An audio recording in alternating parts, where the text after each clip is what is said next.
தளபதி மொழியில சொன்னாதான் அவங்களுக்கு புரியும்.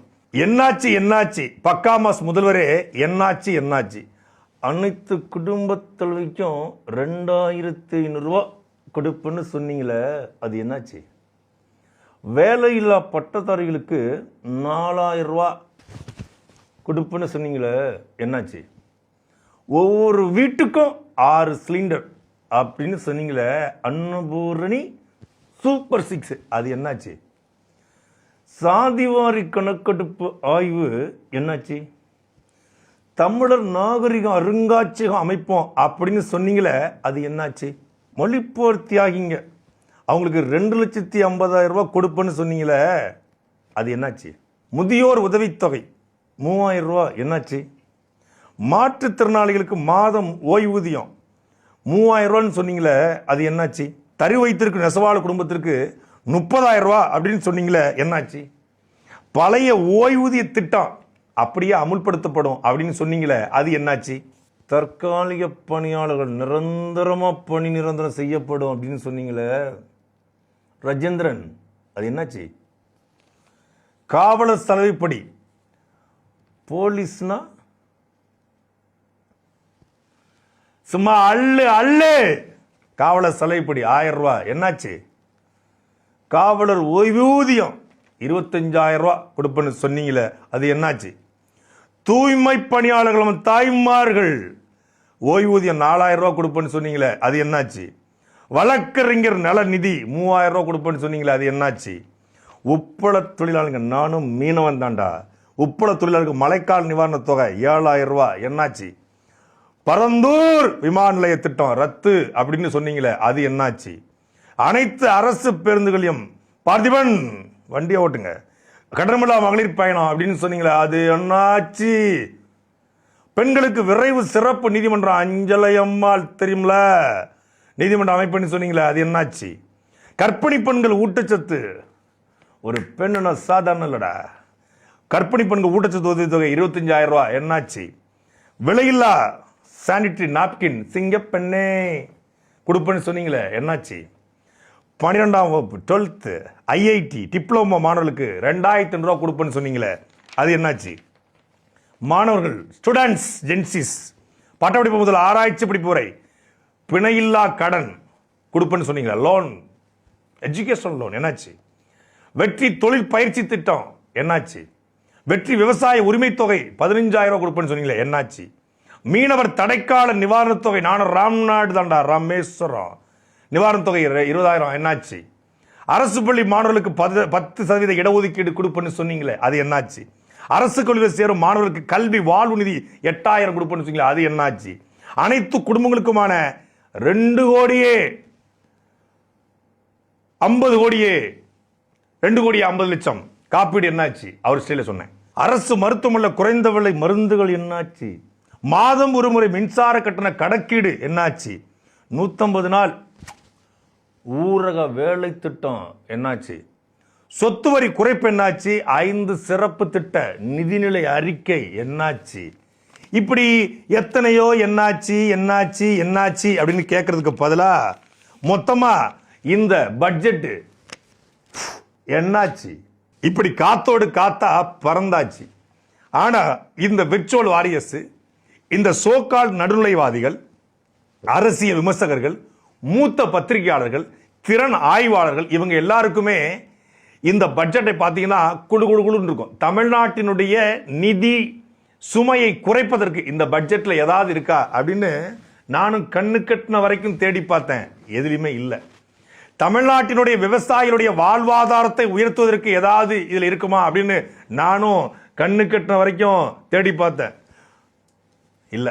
வெற்றி தமிழ்நாட்டினுடைய வெற்றி பட்ஜெட்டை நேற்று தமிழ்நாட்டினுடைய வெற்றி நிதி அமைச்சர் வெற்றி மரியஸ் வில்சன் நேற்று தமிழ்நாடு வெற்றி சட்டசபையில வெற்றிகரமாக தாக்கல் பண்ணியிருந்தாரு. இன்றைக்கு தமிழ்நாடுடைய வெற்றி வேளாண்மை பட்ஜெட்டை தமிழ்நாட்டுடைய வெற்றி வேளாண்மை துறை அமைச்சர் வெற்றி வினோத் அவர்கள் இன்னைக்கு வெற்றிகரமாக தாக்கல் பண்ணியிருக்காரு. இந்த வெற்றி வேளாண்மை பட்ஜெட்டையும் இந்த வெற்றி நிதித்துறை அமைச்சர் வைத்த இந்த பட்ஜெட்டை பற்றியும் வெற்றிகரமாக நம்ம பேசணும் அப்படின்னா என்னையா எத்தனை வெற்றி போடணும் பாக்குறீங்களா? ஒன்றும் இல்லை. இந்த பட்ஜெட்டை பொறுத்தளவில் ஒவ்வொரு வாரத்துக்கு முன்னாடியும் வெற்றி அப்படின்னு போட்டுட்டோம்னா இந்த பட்ஜெட் வெற்றி பெறும் அப்படிங்கிறது ரத்தன்பட்டி வெற்றிவேலுடைய வெற்றிகரமான வாக்கு. அதனால எதுக்கு எல்லாத்துக்கும் முன்னாடி ஒரு வெற்றியை போட்டுருவோம்.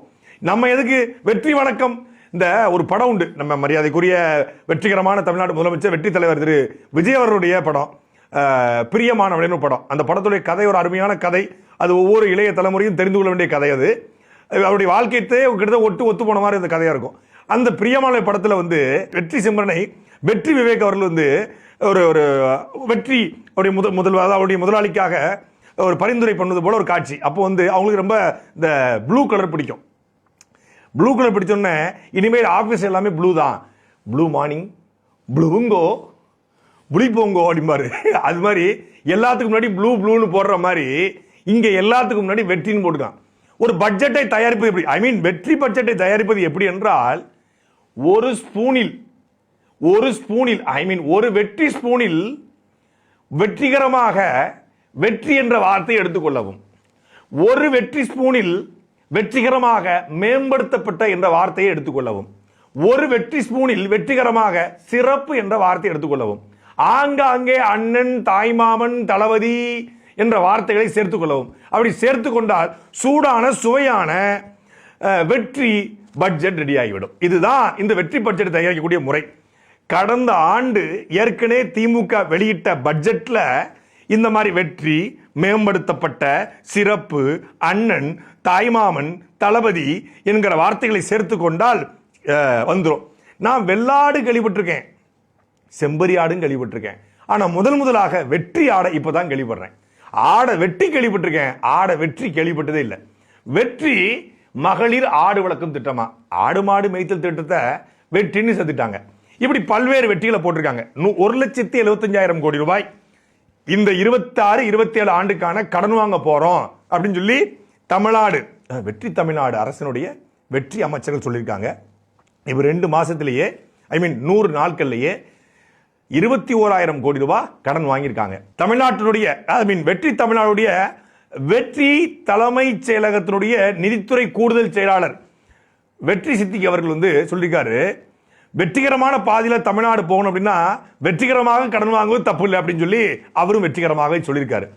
இப்படி வெற்றிகரமாக 1,70,000 கோடி கடன் வாங்குவதும் பட்ஜெட்டுகளை போடுவதும் சாதாரணமாக நடந்திருக்கு. இதுல என்னென்ன விட்டு போச்சு, என்னென்ன இருந்திருக்கணும் அப்படிங்கிறதா இப்பொழுது பேசோடு பொருளாக மாறி இருக்கிறது. இதை நம்ம கேள்வியா கேட்டா கூட நம்ம விர்ச்சுவல் வாரியர்ஸ், நம்ம செல்லக்குட்டிங்க, நம்ம நண்பா நண்பிஸ், தோலா தோழிஸ்லாம் அவதூறு பரப்புறீங்க, 6 மாசம் கூட பொறுக்க மாட்டேங்கிறாங்க. அவங்களுக்கு அவங்க மொழியில, அதுவும் தளபதி மொழியில சொன்னாதான் அவங்களுக்கு புரியும். தமிழ்நாட்டு மக்களுடைய வாழ்வாதாரத்தை உயர்த்துவதற்கு இந்த பட்ஜெட்ல ஏதாவது இருக்குமான்னு சொல்லி கண்ணு கட்டின வரைக்கும் தேடி பார்த்தேன். இந்த பட்ஜெட்டையும் காணும், பட்ஜெட்டுடைய அப்பனையும் காணும், பட்ஜெட்டோட பிள்ளையும் காணும். இந்த பட்ஜெட் எவ்வளவு ஒரு போலியான பட்ஜெட், இது ஒரு வெட்டி பட்ஜெட் என்பதற்கு இந்த பட்ஜெட்ல ஏற்கனவே தேர்தல் வாக்குறுதியாக தளபதி அறிவிச்ச மாதிரியே அண்ணன் சீர் அப்படிங்கிற ஒரு திட்டத்தை நேற்று தமிழ்நாட்டுடைய வெற்றி மரிய வில்சன் அவர்கள் கொடுத்திருக்காங்க. அதாவது 818 கோடி ரூபாய் இந்த அண்ணன் சீர் திட்டத்திற்கு என்று ஒதுக்கப்பட்டிருக்கு. தமிழ்நாட்டில் திருமணமாகிற ஒவ்வொரு பெண்களுக்கும் அண்ணன் சீராக இந்த 1 பவுன் தங்கமும் காஞ்சிபுரம் பட்டுப்புடவை வரும். மரியாதைக்குரிய தமிழ்நாட்டுடைய ராஜபாளையம் சட்டமன்ற உறுப்பினர் ஜெகதீஸ்வரி அவர்கள் சொல்லியிருந்தாங்க, 5,000 ரூபாய் பட்டுப்புடனாலே அது எவ்வளவு குவாலிட்டியா இருக்கும் அப்படிங்கிறத இன்னைக்கு ஒவ்வொரு பெண்களும் பேச ஆரம்பிச்சிட்டாங்க. ஒரு தங்கச்சியா எனக்கு ரொம்ப ப்ரௌட் மொமெண்டா இருக்கு அப்படின்னு அவங்க சொல்லியிருந்தாங்க. இப்போ 5,000 ரூபாய் பட்டுப்புடவை அப்படின்னா கிட்டத்தட்ட தமிழ்நாட்டை தோராயமாக பதிவு திருமணங்கள் தமிழ்நாட்டில் நிறைய நடைபெறுது. ஒரு தோராயமாக புள்ளி விவரத்தில் 3 லட்சம் திருமணங்கள் நடக்குன்னு மிக குறைவாக கணக்குது. 3 லட்சம் திருமணங்கள் அப்படின்னா 5,000 ரூபாய் பட்டுப்புடவைன்னா ஓர் ஆண்டிற்கு 150 கோடி ரூபாய் அந்த பட்டுப்புடவைக்கு மட்டும் தேவைப்படுது. 818 கோடியில 150 கோடி போயிருச்சு அப்படின்னா மீதி இருப்பது 650 கோடி ரூபாய். இப்ப இந்த 650 கோடியை வைத்துக்கொண்டு 3 லட்சம் பெண்களுக்குமான, அதாவது 3 லட்சம் திருமணங்களுக்குமான, 3 லட்சம் தங்கச்சிகளுக்குமான தங்கத்தை அண்ணனால வழங்க முடியுமா? தமிழ்நாட்டில் இன்றைக்கு 1 பவுன் தங்கம் 1,15,000 ரூபாய். ஆனா அரசு மொத்தமா வாங்குது, ஒரு கான்ட்ராக்டை போட்டு வாங்குது, 1 லட்சம் ரூபாய்க்கு வாங்குதுன்னு வச்சுக்குவோம். 3 லட்சம் இன்று 1 லட்சம்னா 3,000 கோடி ரூபாய். நம்ம கையிருப்பு இருப்பது எவ்வளவு? 650 கோடி ரூபாய். மீதி 3000 கோடி ரூபாயில 2350 கோடி ரூபாய்க்கு இந்த அரசு என்ன பண்ணும் அப்படிங்கிறத நம்ம வெற்றி நிதியமைச்சரும் நம்ம வெற்றி முதலமைச்சரும் சொல்லுவாங்களா? இந்த கேள்வி நீங்க கேட்டா திமுக காசு வாங்கிட்டு பேசுறாரு, அதிமுக அவுல் வாங்கிட்டு பேசுறாரு, பிஜேபியில இருந்து பால் வாங்கிட்டு பேசுறாரு அப்படின்னு கேட்காம கேட்ட கேள்விக்கு பதில் சொல்லணும். ஒதுக்கியிருப்பது 818 கோடி, நமக்கு தேவை 3150 கோடி. 3150 கோடியில 818 கோடியை கழித்து விட்டால் கையிருப்பாக நமக்கு தேவைப்படுவது கிட்டத்தட்ட நெருக்கி 2400 கோடி ரூபாய்க்கு மேல.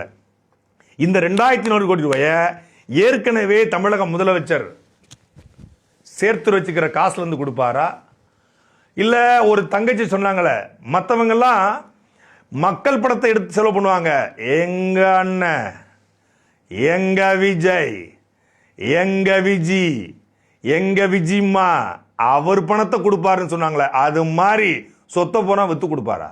அப்போ இந்த அண்ணன் சீர் திட்டத்திலேயே எப்படி இவங்க செயல்படுத்த போறாங்க அப்படிங்கிறது வெளிப்படையா தெரியுது. எப்படி தேர்தலுக்கு முன்னாடி அனைத்து விவசாய கடனும் 5 ஏக்கருக்கு மேல வாங்கியிருந்தா தள்ளுபடி, 5 ஏக்கருக்கு உள்ள வாங்கியிருந்தா அனைத்தும் தள்ளுபடி, 5 ஏக்கருக்கு மேல வாங்கியிருந்தா 50 விழுக்காடு தள்ளுபடி அப்படின்னு சொல்லிட்டு விவசாயிகளுடைய வயிற்றில் அடிப்பது போல 50,000 வாங்கியிருந்தா முழுமையா தள்ளுபடி, 75,000 வாங்கியிருந்தா 50 விழுக்காடு தள்ளுபடி என்று அறிவித்து ஒரு ஏமாற்று போலித்தனமான வாக்குறுதியை கொடுத்தாங்களோ அதே போலத்தான் பெண்களுக்கும் தமிழ்நாட்டில் திருமணமாகிற ஒவ்வொரு பெண்ணுக்கும் அண்ணன் சீராக தங்கமும் பட்டுப்புடவையும் கொடுப்பேன். இது அண்ணன் சீர் திட்டத்தில் தேர்தல் அறிக்கையில் தேர்தல் பிரச்சாரத்தில் தளபதி விஜய் அவர்கள் சொன்னது. அப்ப தளபதியா சொன்னவர் இப்ப தமிழ்நாட்டுடைய முதலமைச்சராக மாறிய பிறகு வெறும் 818 கோடி தான் அறிவிச்சிருக்காரு. இந்த 818 கோடி ரூபாயில யாருக்கு இது கொடுப்பாரு? என்ன கிரைட்டீரியா? எந்த மாதிரி பெண்களுக்கு கொடுப்பீங்க? வறுமை கோட்டுக்கு கீழே வாழ்றவங்களா? அதுக்கு ஏதாவது எதிர்க்கா? எதுவும் அறிவிக்கப்படல. அது இனிமேதான் அறிவிப்பாங்க. எப்படி அனைத்து இல்லத்தரசிக்கும் 1000 சொல்லிட்டு திமுக ஆட்சியில தகுதி வாய்ந்த இல்லத்தரசிக்கு 1000 சொல்லி சொன்னாங்களோ, அப்போது கடும் விமர்சனம் எழுததோ அதை விட மிக மிக மிக மிக மிக மோசமாக எல்லா பெண்களுக்கும் அண்ணன் சீர் என்று சொல்லிவிட்டு இப்பொழுது குறிப்பிட்ட பெண்களுக்கு மட்டுமே கொடுக்க இருக்கிறது தாவேக அரசு. இது ஏமாற்று இல்லையா? தமிழ்நாட்டில் பிறக்கிற ஒவ்வொரு பிள்ளைக்கும் தாய்மாமன் சீர் கொடுப்பேன் சொன்னாரா, சொல்லலையா? தேர்தல் பரப்புரையில சொன்னாரு. தாய்மாமன் சீர்ல தங்க மோதிரம், ஹார்லிக்ஸ், பூஸ்ட், அது மாதிரியான இந்த இது, அப்புறம் ஒரு வெல்கம் கிட்டு, அதுல அந்த குழந்தை பயன்படுத்தக்கூடிய நாப்கின், இந்த மாதிரியான இதெல்லாம் இருக்கும் அப்படின்னு சொல்லியிருந்தாங்க. ஆனா அதுக்கப்புறம் அரசு மருத்துவமனையில் பிறக்கக்கூடிய பிள்ளைகளுக்கு மட்டும் தான் கொடுப்பேன்னு சொல்லி அறிவிச்சு டெண்டர் வெளியிட்டாங்க. அதுல எப்படி ஒரு ஏமாற்றம் இருந்துச்சோ அது போலவே அண்ணன் சீரும் ஏமாற்றம், அண்ணன் சீரும் ஏமாற்றம், தாய்மாமன் சீரும் ஏமாற்றம், விவசாய கடனும் ஏமாற்றம். அது மட்டும் தான் ஏமாற்றமா? கன்னியாகுமரியில் ஆயிரக்கணக்கான மக்களை திரட்டி மீனவர்களுக்கான மீன்பிடி தடை காலத்தை கொடுக்கப்படக்கூடிய அந்த நிதி 8000 ரூபாய் தான் கொடுக்குறாங்க. நாம வந்தோம்னா 20,000 ரூபாய் கொடுப்பேன்னு சொல்லி கூசாம போய் சொன்னாரு.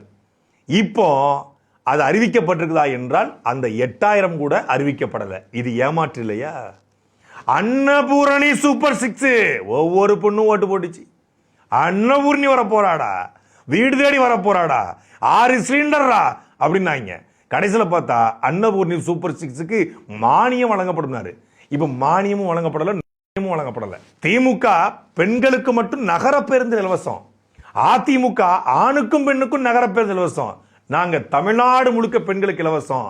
ஏன்னா இது பெண்களுக்கான ஆட்சி. பெண்கள் மேல கைய வச்சா அப்படிங்கிற மாதிரி பேசினாப்ல. கடைசியில் பார்த்தா மகளிர், அந்த வெற்றி மகளிர் பயண திட்டம், எல்லாத்தையும் வெற்றியை சேர்த்துக்கணும் இல்லையா? வெற்றி மகளிர் பயண திட்டம் செயல்படுத்தப்படலை.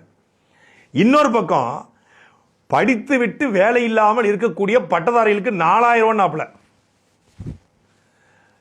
இப்ப அந்த 4000 ரூபாய் அறிவிக்கப்படல, அதுவும் ஏமாற்று.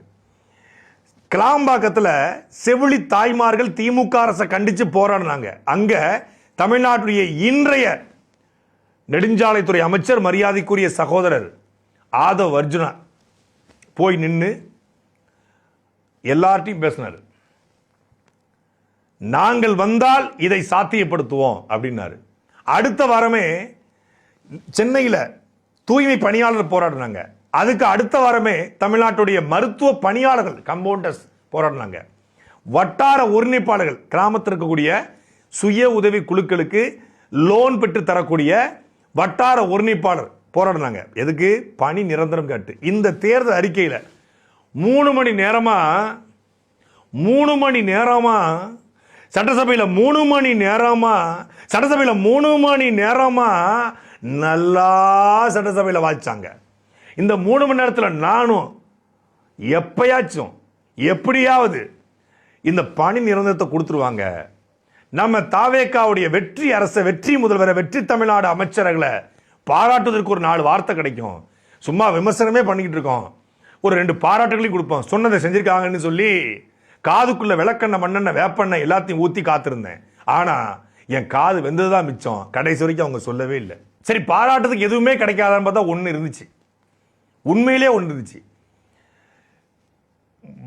வயதான முதியோர்கள், மாற்றுத்திறனாளிகள், கைம்பெண்கள், இவங்களுக்கு பொருளாதாரத்தை மேம்படுத்த 6 ஆடுகளை தமிழக அரசு வழங்கும். வெற்றி ஆடுகள் வழங்கும் திட்டம். உண்மையிலேயே பாராட்டுறேன், மனதார பாராட்டுறேன், இதை வரவேற்கிறேன். 6 ஆடு இருந்தால் அந்த குடும்பத்தின் பொருளாதாரத்தை பார்த்து கொள்ளலாம் என்று தமிழக அரசு தன் பட்ஜெட்டிலே கூறியிருக்கிறது.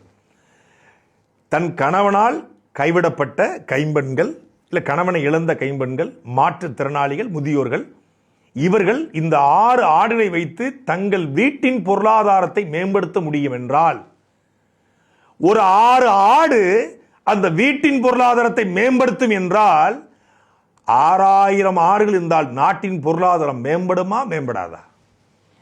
6 ஆட்டில் வீட்டின் பொருளாதாரம் மேம்படுது என்றால் ஆயிரக்கணக்கான ஆடுகள் இருந்தால் நாட்டின் பொருளாதாரம் மேம்படுமா மேம்படாதா? மேம்படும். அப்போ மேம்பட போய்தான் 6 ஆடை தூக்கி வீட்டுக்கு கொடுக்குது அரசு, தமிழக அரசு, தாவேக அரசு. நீங்க வீட்டுக்குள்ள போய் ஆடு வளர்க்க சொன்னா சரி, இதையே ஒருத்தர் நாட்டில் ஆடு வளர்க்க சொன்னா தப்பு. அவர் எங்க ஊர் மாட்டுக்காரன், எங்க ஊர் ஆட்டுக்காரன், எல்லாரையும் ஆடு மேய்க்க சொல்றாரு, எல்லாரையும் ஆடு மேய்க்க சொல்றாரு, படிச்சவன் ஆடு மேய்க்க சொல்றாரு. நீங்க ஆடு கொடுத்து வளர்த்தா அது பொருளாதாரத்தை வளர்க்கும். சீமான நாட்டில் ஆடு வளர்க்கன்னு சொன்னா அது பொருளாதார வீழ்ச்சி ஆகுமா? அது நாட்டில் வளர்ச்சி ஆகுமா? அது பிற்போக்கு தனமாகுமா?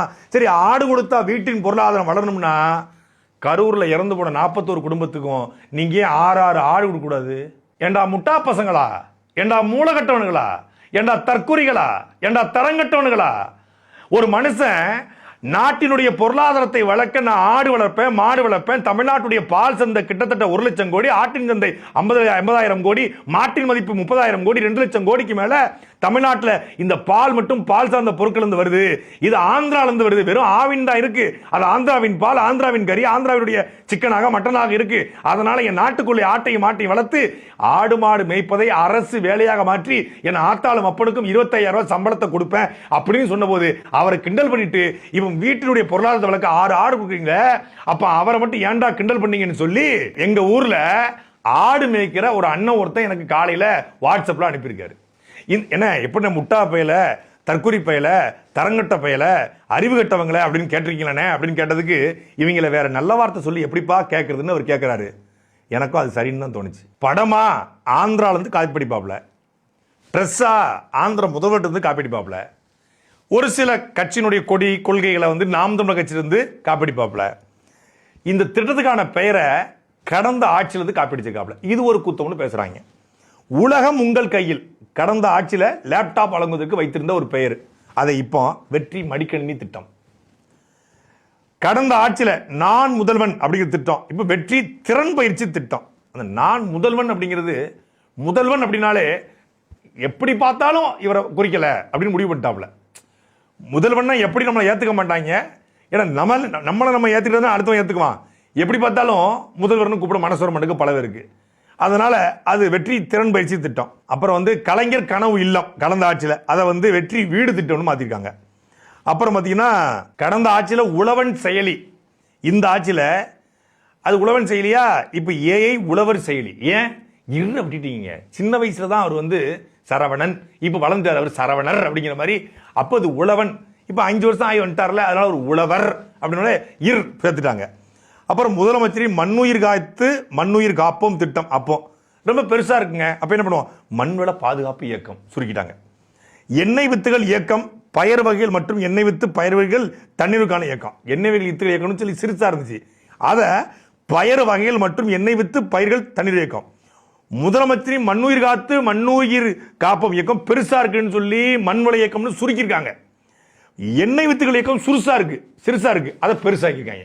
சிறுசை பெருசாக்கி பெருசு சிறுசாகும்டா, அதான் மாற்றம். பனை மேம்பாட்டு இயக்கம், பனை பாதுகாப்பு இயக்கம்.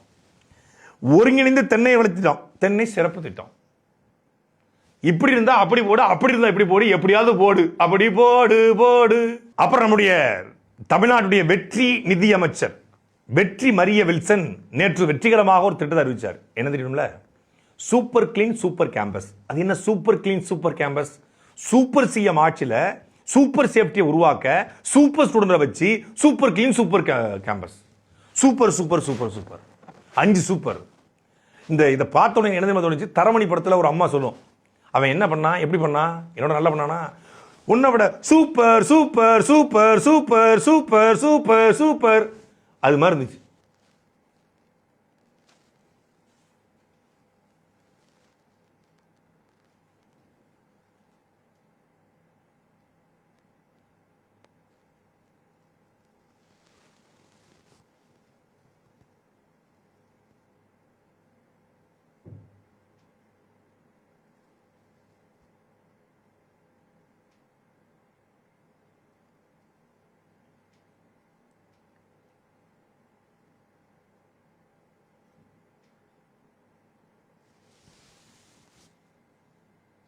முப்பது செகண்ட் கூட என்ன உட்கார முடியலங்க. 3 மணி நேரம் ஒருத்தர் சட்டசபையில் இப்படி உட்கார்ந்துருக்காருன்னா, கலாக்கா இதுக்காக ஏதாவது தேசிய விருது பரிந்துரைக்க முடியுமா?